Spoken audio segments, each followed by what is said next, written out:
ምስ ሬድዮ ረናይኹም ዘለኹም ዝኸበርኩም ሰማዕትና እዚ ሶሙናዊ ፍጻሜታት እዩ። ኣብ ናይ ሰንበት ፍጻሜታት ፈረንሳ ንኢትዮጵያ ክትህቦ ዝመደበት ወተሃደራዊ ሓገዝ ደው ከም ዘበለቶ ተገሊጹ። አጃንስ ፍራንስ ፕረስ ስሞም ክጥቀሱ ካብ ዘይደለዩ ዲፕሎማሲያውያን ምንጭታቱ ብዝረኸበ ሓበሬታ መሰረት እቲ ፈረንሳ ኣብ ሙቐም ሓይሊ ባሕሪ ኢትዮጵያ ክትጻወቶ ዝመደበት ተራ ምስ ዝህሉ ኩነታት ኢትዮጵያ ብዝተኣሳሰር ምኽንያት ደው ኢሉ ከም ዘሎ ተሓቢሩ።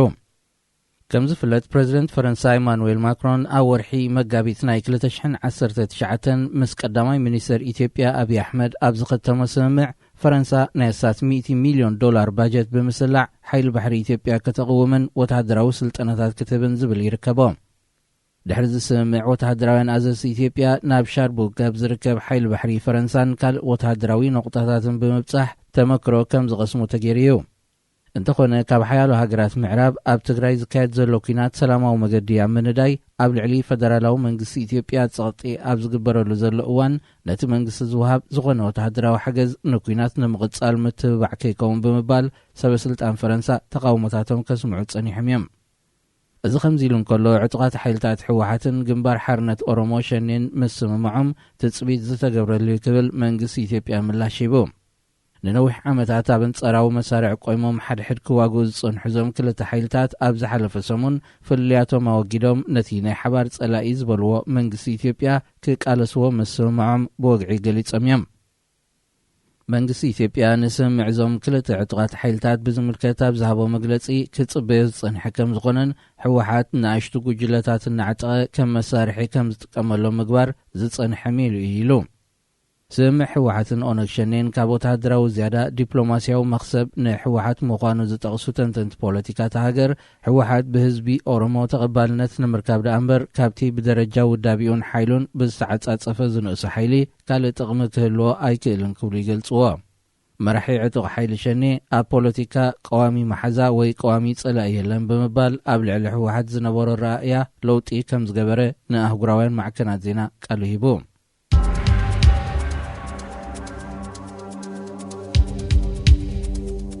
ሱዳን ካብ ቱርኪ ዝተረቐቐ ወተሃደራዊ ቴክኖሎጂ ዝውንን ኣጽዋር ክትገዝእ ከም እትደሊ ተገሊጹ። ዓብደልፈታሕ አልቡርሃን ናይ 2 መዓልቲ ናይ ቱርክ ዕዶ ተዛዚሙ ንሃገሩ ዝተመልሰሉ እዋን ጋዜጠኛታት ኣብ ዝሃቦ ቃለ መጠይቕ ምስ ቱርካዊ መዘንኡ ጣይብ ኤርዶዋን ኣብ ዘካየዶ ዘተ ኣብ ዝተፈላለየ ጽላታት ናይ ምትሕጋዝ ስምምዓት ከም ዝፈረመ ገሊጹ። ኣብ ትርክብ ንቁጠባ ሕርሻ ሜድያን ጸዓትን ብዝምልከት ምትሕጋዛት ክፈረም እንከሎ ኣብ ወተሃደራዊ ሸነኽ ከዓ ሱዳን ብቴክኖሎጂ ዝተራቐቐ ኣጽዋርን መፍረይ ትካላትን ካብ ቱርኪ ክትገዝእ ከም እትደሊ ምግላጹ አልቡርሃን ሓቢሩ። ክሳብ መወዳእታ 2020 ኣብ ዝነበረ ግዜ ንግዳዊ ልውውጥ ቱርክን ሱዳንን ክሳብ $480 ሚልዮን ይበጽሕ ነይሩ። ኣብ መጀመርያ ናይ ዝሒዝናዮ ዘለና ወርሒ ፕሬዚደንት ቱርኪ ጣይብ ኤርዶዋን ምስ ቀዳማይ ሚኒስትር ኢትዮጵያ አብይ አሕመድ ኣብ ዝገበሮ ናይ ቴሌፎን ርክብ ሃገሩ ጸጥታን ርግኣትን ኢትዮጵያ ከም ዘገድሳን ዘድሊ ድጋፍ ንምግባር ድልውቲ ምህላዋን ምግላጹ ይዝከር።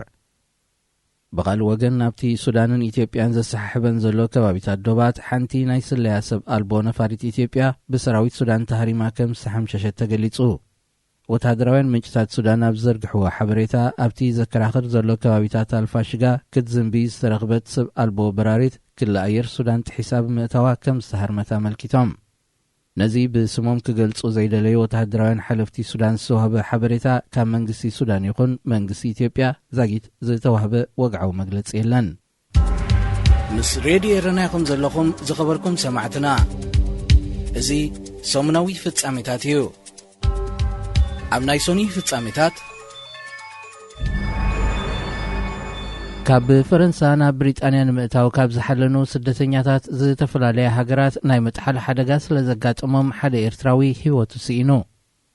እቶም 36 ስደተኛታት ብሐሙስ 12 ነሓሰ ብጃልባ ናብ ብሪጣንያ ክሰግሩ ዝፈተኑሉ ብዘጋጥሞም ሓደጋዩ እቲ ወዲ 27 ዓመት ኤርትራዊ ሞይቱ። እቲ ሓደጋ ድሕሪ ምግጣሙ ብዝተገብረ ናይ ህይወት ኣድሕን ዘመተ እቶም ግዳያት ናብ ፈረንሳ ከም ዝምለሱ ተገይሩሎ። 5 ሰባት ክብደት ናይታ ጃልባ ንምጉዳል ክብሉ ናብ ባሕሪ ከም ዝኣተዉ ዝገለጹ እቶም ግዳያት ምስኦም ዝጠሓለ እቲ ኤርትራዊ መንእሰይ ሆስፒታል ምስ በጽሐ ከም ዝሞተ ኣብታ ጃልባ ምስኡ ዝነበረት መጻምድቱ ገሊጻ። ካብ ፈረንሳ ናብ ብሪጣንያ ንምስጋር ዝግበር ሓደገኛ ጉዕዞ ካብ ዕለት ናብ ዕለት ህይወት ስደተኛታት ክቐዝፍ ይረአዩ። ብሪጣንያ ነዚ ዋሕዚ ስደተኛታት ንምግታእ ልዕሊ 50 ሚልዮን ዩሮ ንፈረንሳ ብምሃብ ፈረንሳ ኣብ ዶባት ዝርከብ ሓለውኣ ብዝተዓጻጸፈ ከተዛይድ ተሰሚዓ እያ። እንተኾነ ብዛ ዓመት እዚ ጥራይ ልዕሊ 10,000 ሰባት በዛ ሓደገኛ መገዲ ናብ ብሪጣንያ ሰጊሮም ኣለዉ። እዚ ቁፅሪ እዚ ገና 2021 ከይተዛዘመን ከሎ ዝያዳ ናይ ዝሓለፈ ዓመት ኮይኑ ከም ዘሎ ጸብጻባት ሃገር የመልክቱ።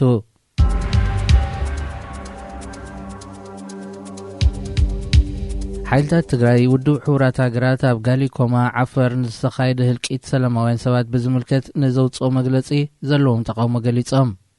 ካብ ቤት ጽሕፈት ዩኒሴፍ ሄንሪየታ ፎር ኣብ ዝሓለፈ ሰሙን ኣብ ዘውፅኣቶ መግለጺ ኣብ ክልል ዓፈር ጋሊኮማ ሓይልታት ትግራይ ኣብ ልዕሊ ሰላማውያን ሰባት ተኽሲ ብምኽፋት ልዕሊ 200 ህጻናትን ኣዴታትን ዝርከብዎም ሰባት ቀቲሎም ክትብል ገሊጻ።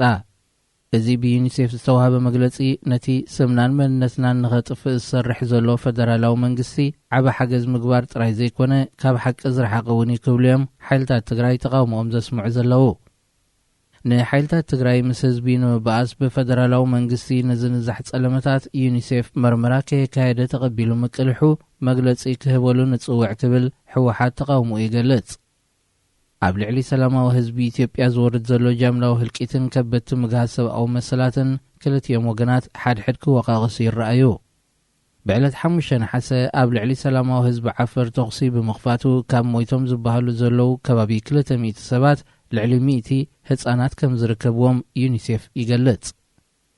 ኣብ ትግራይ ዝተወልዐ ኩናት ናብ ክልላት ኣምሓራን ዓፈርን ልሒሙ ብምህላው ቁፅሪ ካብ ቤት ንብረቱ ናይ ዝተመዛበለ ሰላማዊ ህዝቢ እውን ብ100,000 ወሲኹ ይርከብ።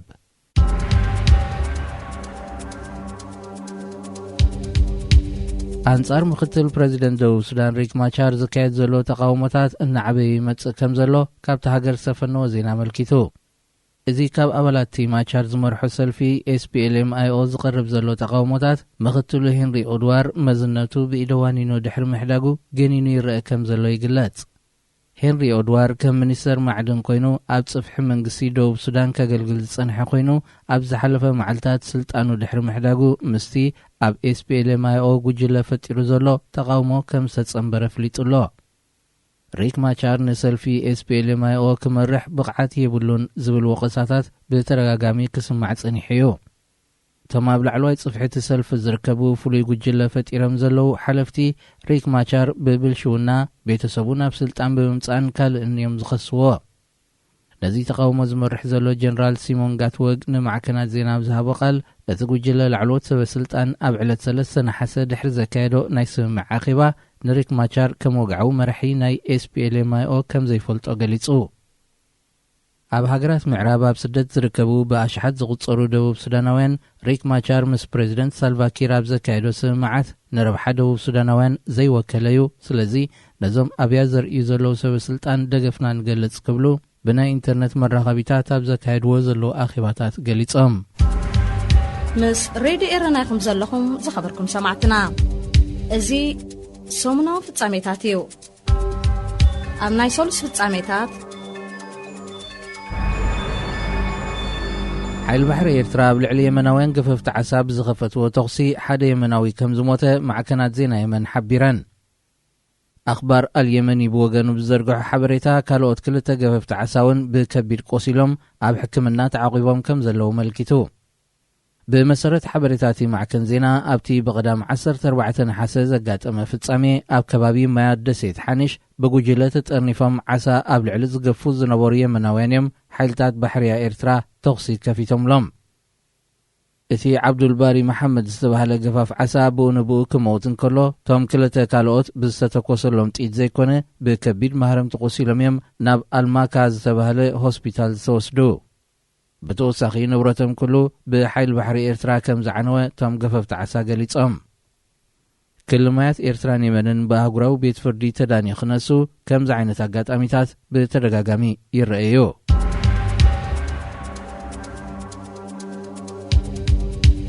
ፈደራላዊ መንግስቲ ኢትዮጵያ ምስ ሓይልታት ትግራይ ዘተሰላም ክጅምር ካብ ምዕራባውያን ሃገራት ከቢድ ጸቕጢ ይግበረሉ ከም ዘሎ ቀዳማይ ሚኒስተር ሃገር ገሊጹ። بمسارة منقصاو معكن زينا إثيوبيا تقدمي منيستر بعلت 15 حسب ذهبوا مجلسي حدا معربوين هاجرات بدبلوماسياوي أسجدادن ناي ميديا غوسغوساتن إيدون متواي زبلو زغبرو زلوا زمته حزبي بحبار كمكتو تصويعو اتقدمي منيستر تسقطي زغبرالو زلوا هاجرات باسم كوانت زي تقسن نزغربالو امامه بزي مقبالو جنا ابت هاجر ننوح زصنح سمبرات كم زغدف حبيرو كيفتنا حراي بزي مبالنا نزمت ألوتاو سعبين حزبي بحبار كمكتو مد لواتو خرئي يالو كبل قدامي منيستر أبي محص انتو دحر مغرب بدبلوماسي تسقطي كمبر كخانا زي كالا هاجرات سمنا نمتصلم سفيحنا ميديا غوسغوسات نمجمار يدالو الوايلو أب تግራይ ዝወልዑ ኩናት ኣብ ዝጀመረሉ እዋን ኣብ ሓፂር ግዜ ክንዛዝሞይና ብምባል ንኣህጉራዊ ማሕበረሰብ ዓለም ዝኣወጀ ተቐዳማይ ሚኒስተር ጉጉይ ወተሃደራዊ ስትራቴጂ ስለ ዝወሰደዩ ነቲ ሃገር ናብ ኣፈፌት መበተታና ብፅሕዋ ዘሎ ክብሉ ሓያሎ ተንተንትን ዲፕሎማስኛታትን ርእይቶታቶም ይህቦ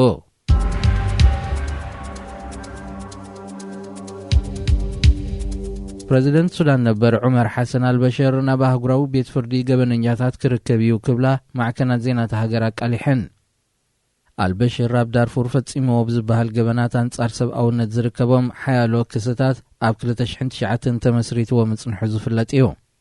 منستر غدات وصاي سودان مريم المهدي CNN ابزابو تقال كابينيت منغسي نا البشر كركبو اب سمع مبصحو حبيرا إذا حبريت زرقح زلو وان أخبار حقي أهجراو بيت فردي كريم كهن أب السودان مبصح بمفتصم مثل علوت سلطان تهاجر دحر زكايدو ركبيو أخبار حقي كريم كهن أب زحلفو معلتات مس عبد الفاتح البرهانن محمد حمدان داغلون دحر من رخابو بزهابو قال البشر نبا أهجراو بيت فردي كركب تريف وزلو نايمو داتا درجة كبيت صحفة قدامي منيستر زوهب وساني مخانو فليتو البشر بلشونان مونان زي حقاوي نايوتسابات إيران بزركبو كسسات درو نا بيت فرد غريبيو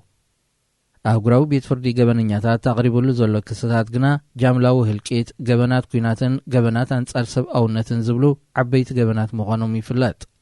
أمنستي انترناشنال زركبو مهجراوان تتابغتي مسلات البشر نا بهجراو بيت فردين تتركبو سدرا بيت قدايات ننوح وان كتصبي وزصنحو فتحي كرقبو سلزخلهم ووتاو سقمتي لهم راديو إيرنا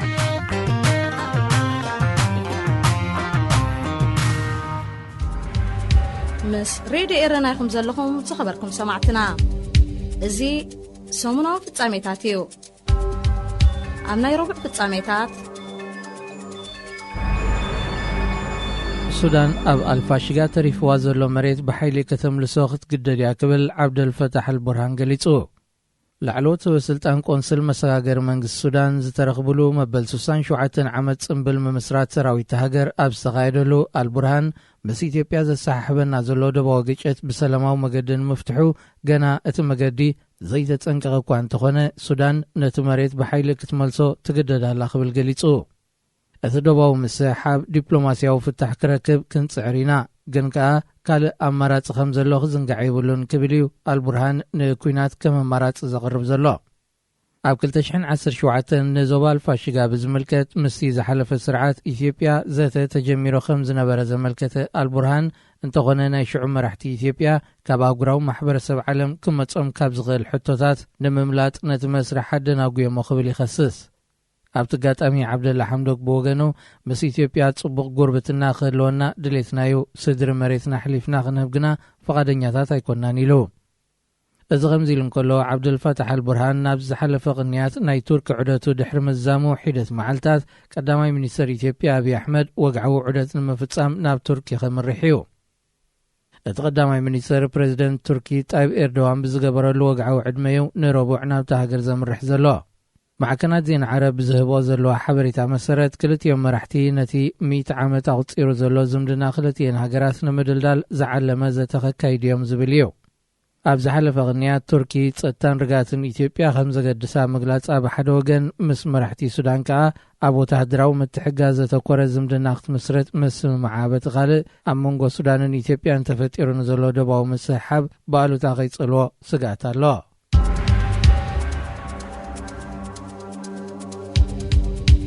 ኣብ ኢትዮጵያ ነጥፋ ዝጽንሓ 11 በርጌሳውያን ማሕበራት መርመራ ይካየደለን ምህላው ካብቲ ሃገር ዝሰፈነዎ ዜና አመልኪቱ። ማሕበረሰብ ዘይመንግስታውያን ማሕበራት ንዘፍለጠ ናይ ዝመጽእ ዓመት ባጀት ንምጽዳቕ ኣብ ዘካየዶ ዋዕላ እዩ። ኣካየዲ ስራሕቲ ትካል ኣቶ ጂማ ዲልቦ ንጋዜጠኛታት ኣብ ዝሃቦ ቃል ኣብ ዝሓለፈ ቀረባ እዋን ስርሐን ደው ከብላ ዝተኣዘዛ 3 ማሕበራት ከም ዘለዋ ብምዝኽኻር ካልኦት እውን ንጥፈታትን ከየካይዳ እገዳ ዝብየነለን ከም ዘለዋ አመልኪቱ። ተንተኣጊደን ዝበሃላ ዘለዋ ትካላት ግብረሰናይ ሬድዮታትን ካልእ ናይ መራኸቢ መሳርሒታትን ሒዘን ስለ ዝተረኽባየን ኢሉ። ናይ ስራሕ ፍቓድ ዘይተዋሃቦም ወጻእተኛታት ናብ ኢትዮጵያ እንዳተዋ የንቀሳቕሶም ከም ዘለዋ ዝሕብር መልእኽታት ስለ ዝመጻና ጉዳይን ክሳብ ዝጻረይ ክዕሸጋ ኣዚዝና ክብል እዩ ኣካየዲ ስራሕቲ ትካል ዝገልጽ። መንግስቲ ኢትዮጵያ ኩናት ትግራይ ድሕሪ ምውልዑ ንሓይልታት ትግራይ ሓጊዝኩም ብዝብል ክሲ ኣብ ልዕሊ ሓያሎ ትካላት ግብረሰናይን ውልቀ ሰባትን ናይ ምዕሻግን ምእሳርን ስጉምቲ ከም ዝወሰደ በብእዋኑ ከፍልጥ ጸኒሑ እዩ።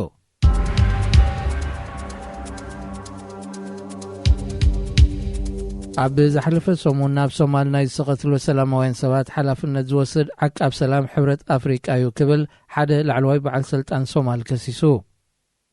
ዝሓለፈ ሰሙን ዓቃብ ሰላም ሕብረት ኣፍሪቃ ኣብ ዞባ ሸበሌ ናይ ሶማል ንሓለዋ እናዞረን ከሎ ብዝተኻየደሉ ድብያ ካብ ክልቲኡ ወገናት ቁጽሮም ብንጹር ዘይተነግረ ሰባት ሞይቶም እዮም። እንተኾነ ሞት ናይቶም ሰላማውያን ሰባት እቲ ውግእ ደው ድሕሪ ምባል እዩ ተፈጺሙ ክብል ኣመሓዳሪት ዞባ ዓብዱልቃድር መሐመድ ኑር ገሊጹ።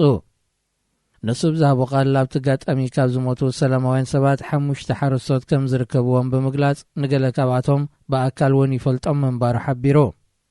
ዓቃብ ሰላም ሕብረት ኣፍሪቃ ማለት ኣሚሶም ኣብቲ እዋን ኣብ ኩናት ተጸሚዶም ዝነበሩ ኩሎም ኣባላት ኣሸባብ እዮም ነይሮም ክብል ድሕሪ ምጽናሕ 2 መዓልቲ ጸኒሑ ነቲ ፍጻሜ መርመራ ይካየደሉ ከም ዘሎ ገሊጹ። ኣብቲ ኣብ ከተማ ጎልወይን ኣብ ልዕሊ ኣሚሶም ዝተኻየደ መጥቃዕቲ 7 ኣባላት ኣሸባብ ከም ዝቐትሉ ዘመልከተ ዓቃብ ሰላም እቲ መርመራ ተጻሪዩ ውጽኢቱ ክሳብ ዝፍለጥ ኣብቲ ከባቢ ዝነበሩ ሰባት ኩሎም ዕጡቓት እዮም ነይሮም ኢሉ ከም ዝኣምን ብማሕበራዊ መራኸቢታት ትዊተር ኣብ ዘርግሖ ቃል ሓቢሩ። ውጽኢት መርመራ ንሓፋሽ ክፉት ከም ዝኸውን እውን ገሊጹ። ምስ ሬድዮ ኤረና ይኹም ዘለኹም ዝኸበርኩም ሰማዕትና እዚ ሰሙናዊ ፍጻሜታት እዩ። ኣብ ናይ ሐሙስ ፍጻሜታት መንግስቲ ኤርትራ ንጋዜጠኛ ዳዊት ኢሳቅ ብዘይ ቅድመ ኩነት ክፈትሖ ኣብ ውድብ ሕቡራት ሃገራት ኣባላት ዝተፈላለያ ክፍልታት ጸዊዖም። እቶም ክኢላታት ተጣበቕቲ ሰብኣዊ መሰላት ኣብ ዘቕርቦ ጥርዓን ጋዜጠኛ ዳዊት ኢሳቅ ብሓይልታት ጸጥታ መንግስቲ ኤርትራ ካብ ዝተወስደሉ ዕለት ጀሚሩ ዝኾነ ክሲ ኣይቀረበሉን ናብ ቤት ፍርዲ ኣይቀረበን ድሕሪ ምባል ምስ ጠበቐን ቤተሰብን ክዘራረቡን ዕድል ከም ዘይተዋህቦ ጠቒሶም። ፍልይቲ ልእኽቲ ኣብ ጉዳያት ተጣበቕቲ ሰብኣዊ መሰላት ሕቡራት ሃገራት ሜሪ ሎውለር ካብ ጀኔቫ ብዝሃቦ ቃል መንግስቲ ኤርትራ ኣብ ጉዳይ መሰረታዊ ሰብኣዊ መሰላት ዝረኣየ ሸለልትነት ኣዝዩ ዘሰንብድ እዩ ኢላ። መንግስቲ ኤርትራ ዝቐየዶም ጋዜጠኛታትን ላዕለዎት ሰበስልጣን መንግስትን ካብ ዝቕየዱ 20 ዓመታት ኣቝፂሩ ክነሱ ሃልዋቶም ብዘይፍለጥ መገዲ ሒዝዎም ስለ ዝርከብ ቤተሰቦምን መቕርቦምን እውን እንተኾኑ ብዛዕባ ሃልዋቶም ዝፈልጥዎ ከም ዘየለ ይፍለጥ። እታ ራፖርተር ተጣበቕቲ መሰላት ኣብ መግለጺያ መንግስቲ ኤርትራ ንጋዜጠኛ ዳዊት ኢሳቅ እንተኾነ ብዘይ ቅድመ ኩነት ብቕልጡፍ ክፈትሖ ካብኡ ተረፈ ኸኣ ብህይወትን ምስ ሙሉእ ጥዕኑን ከም ዘሎ መርትዖ ከቕርብ ኣለዎ ኢላ። ነዚ ጀኔቫ ካብ ዝርከብ ቤት ጽሕፈት ውድብ ሕቡራት ሃገራት ዝወፀ ጻውዒት ዝተፈላለዩ ኣካላትን ፍሉይ ልኡኻት ወይ ራፖርተራትን ፊርሞም ኣንቢሮምሉ ኣለዉ።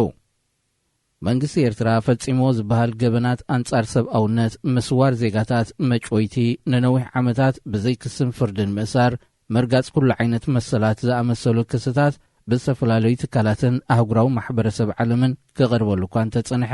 ንኹሉ ጸማም እዝኒዩ ሂብዎ ጸኒሑ።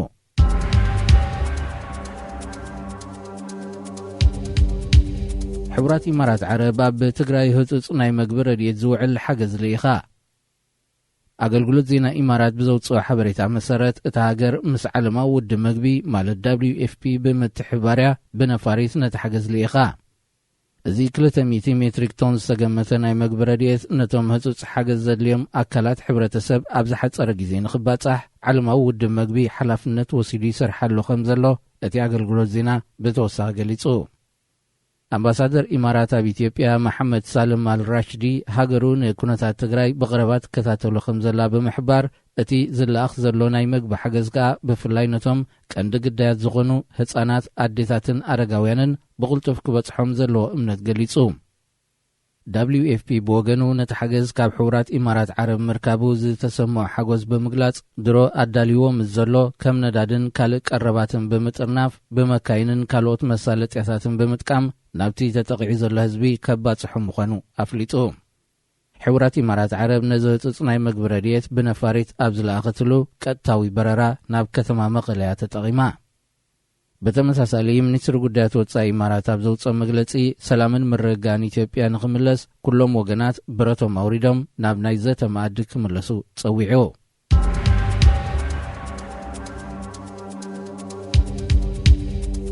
ግብፂ ንሶማል ኩሉ ዓይነት ሓገዛት ከተበርክት ድልውቲ ከም ዘላ ኣፍሊጣ እዚ ዝተገልጸ ቀዳማይ ሚኒስትር ሶማል መሐመድ ሑሴን ሮብለ ኣብ ካይሮ ወግዓው ናይ ስራሕ ምብጻሕ ኣብ ዘካየደሉ ምዃኑ ሚኒስትሪ ጉዳያት ወጻኢ ግብፂ ሓቢሩ ቀዳማይ ሚኒስትር ሑሴን ሮብለን ሚኒስትር ጉዳያት ወጻኢ ግብፂ ሳምሕ ሽክሪ ናብ ዘካየድዎ ርክብ ዝምድና ክልቲአን ሃገራትን ብዛዕባ ክግበር ዝግብኦ ዲፕሎማስያዊ ምትሕግጋዝን ዘትዮም ንሳቶም ብተወሳኺ ንዞባ ቅርኒ ኣፍሪቃን ንክልቲአን ሃገራት ኣብ ዝምልከት ጉዳያትን ከም ዘተዩ ተሓቢሮም ሑሴን ሮብለ ኣብዚ ናይ ግብፂ ዑደቱ ምስ ኣቦ ወንበር ዓረብ ሊግ ኣሕመድ ኣቡልጌይት እውን ተራኺቡ ከም ዝተዘራረበ ካብቲ ሃገር ዝሰፈነዎ ዜና መልኪቱ ማሕበር ሃገራት ዓረብ ሶማል ምስ ሃገራት ዓረብ ዘለዋ ምድንጋጽ ብምርኣይ ደገፍ ክገብረላ ወሲኑ ክብል እውን መግለፂ ውፅዮ ምስ ሬድዮ ኤረና ይኹም ዘለኹም ዝኸበርኩም ሰማዕትና እዚ ሰሙናዊ ፍጻሜታት እዩ ኣብ ናይ ዓቢ ፍጻሜታት ፕሬዚደንት ቱርኪ ኣብ ትግራይ ዝካየድ ዘሎ ኩናት ብሰላማዊ መገዲ ክፍታሕ ኣለዎ ኢሉ ከም ዝኣምን ገሊጹ ጣይብ ኤርዶዋን ናብቲ ሃገር ዑደት ምስ ዘካየደ ቀዳማይ ሚኒስትር ኢትዮጵያ አብይ ኣሕመድ ኣብ ዝተራኸበሉ ኢትዮጵያ ምስ ሱዳን ዘለዋ ደባዊ ግጭት ብዘተ ንኽፍታሕ ናይ ሽምግልና ተራ ክትፃወት ቅርብቲ ምዃና ገሊጹ ጸጥታዊ ኩነታት ኢትዮጵያ ንዞባ ቅርኒ ኣፍሪቃ ዕዙዝ ጽልዋ ከም ዘለዎ ዝገልጽ ፕሬዚደንት ቱርኪ ኣብ ሰሜን እቲ ሃገር ተፈጢሩ ዘሎ ቅልውላው ቅልጡፍ ሰላማዊ ፍታሕ ክርከብ ከም ዘለዎ ኣተሓሳሲቡ ወሃብ ቃል ሚኒስትር ጉዳያት ወጻኢ ኢትዮጵያ ዲና ሙፍቲ ብወገኑ ንጋዜጠኛታት ሃገሩ ብዝሃቦ መግለጺ ዑደት አብይ ኣሕመድ ናብ አንካራ ዕውት ነይሩ ክብል ገሊጹ ዲና ሙፍቲ ንሃብቲ ማይን ወተሃደራዊ መዳይን ብዝምልከት ስምምዓት ተፈሪሙ ካብ ምባል ሓሊፉ ዝርዝር እቲ ስምምዓት ኣይገለጸን ኣብ ተመሳሳሊ ዜና ምክትል ቀዳማይ ሚኒስትር ደመቀ መኮንን ንህልው ኩነታት ኢትዮጵያ ኣብ ትግራይ ዝካየድ ዘሎ ኩናትን ምስ ሱዳን ዘሎ ደባዊ ምስሓብን ብዝምልከት ንልኡኽ ሕቡራት መንግስታት ኣሜሪካ ጀፍሪ ፌልትማን መብርሂ ከም ዝሃበ ገሊጹ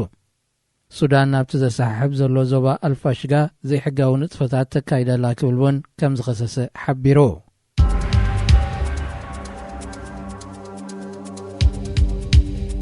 ጥሩፍ ጉጅለ ዳዒሽ ኣብ ፑንትላንድ ህላዊኡ ንምርግጋጽ መጥቃዕትታቱን ናሓየለ ይመጽእ ከም ዘሎ ካብቲ ሃገር ዝሰፈነዎ ዜና ኣመልኪቱ ጉጅለ ዳዒሽ ናይ ሶማል ብረቡዕ 19 ነሓሰ ለይቲ ብዝፈነዎ መጥቃዕቲ ንስትራቴጂያዊት ከተማ ባሊ ድሕዲን ኣብ ትሕቲ ቁፅፅሩ ከም ዘተዋ ጋርወ ኦንላይን ኣመልኪቱ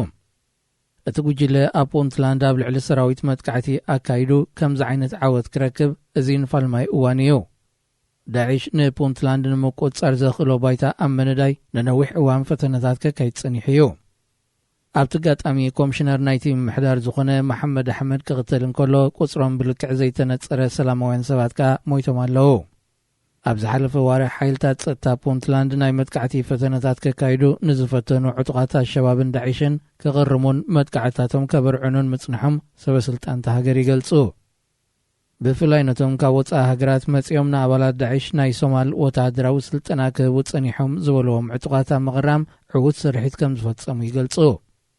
ጉጅለ ዳዒሽ ኣብ ፑንትላንድ ባይታ ስኢኑ ዝጸንሓሉ ቀንዲ ምኽንያት ምስ ጉጅለ ኣሸባብ ኣብ ቀጻሊ ግጭት ስለ ዝጸንሐ ምዃኑ እዮም ተንተንቲ ዝሕብሩ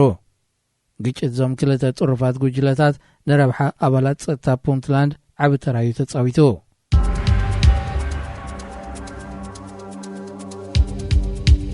ኣብ የመን ኣጋጢሙ ዘሎ ሰብኣዊ ቅልውላው ንዝተጠቕዐ ህዝቢ ዘገልግል ሓገዝ ብህፅፅ ክልኣኽ ጻውዒት ቀሪቡ ፍሉይ ልኡኽ ሕቡራት መንግስታት ኣሜሪካ ብየመን ቲም ለንደርኪን ንጋዜጠኛታት ኣብ ዝሃቦ መግለጺ ሕቡራት ሃገራት ብዋሕዲ ቀረብ ተሸጊሩ ንዘሎ ህዝቢ የመን ክዕንግል ዝኽእል ትሕሶ ስለ ዝወድአ ለገስቲ ሃገራት ህፁፅ ፋይናንሳዊ ረድኤት ከበርክታ ጸዊዑ ኣሜሪካ ክሳብ ዝእዋንዚ ልዕሊ 3.6 ቢልዮን ዶላር ሓገዝ ከም ዝገበረት ዘመልከተ ፍሉይ ልኡኽ ተወሳኺ 165 ሚልዮን ዶላር ሓገዝ መብርካታ ገሊጹ። እንተኾነ ህጹጽ ናይ ምግቢ ረድኤት ዘድልዮ ህዝቢ የመን ምስ ምንዋሕቲ ቅልውላው እናወሰኺ ይመጽእ ስለ ዘሎ ኣሜሪካ በይና ክትሽፍኖ ከም ዘይትኽእል ገሊጹ። ኣብ የመን ክዕደል ዝጸንሐ ረድኤት ንመንግስቲ ሃገር ወይ ንሓይልታት ሑቲ ዝወሃብ ዘይኮነ ኣካላት ውድብ ሕቡራት ሃገራት ብቐጥታ ነቲ ሓገዝ ናብ ዝምልከቶ ህዝቢ የባጽሓ ከም ዘለዋ ቲም ለንደርኪን ኣመልኪቱ። ኣብዚ እዋን እዚ ጉዳይ ፖለቲካዊ መርገጺ ወይ ከዓ ምቁጽጻር ስልጣን ዘይኮነ ተኣውራ ጉዳይ ነቲ መዓልታዊ ዝመውት ዘሎ ሰላማዊ ህዝቢ ረድኤት ንምብርካት እዩ ክብል እቲ ፍሉይ ልኡኽ ኣሜሪካ ብየመን ምሕጽንቱ ኣቕሪቡ። ሬድዮ ኤረና ናጻ ድምፂ ኤርትራውያን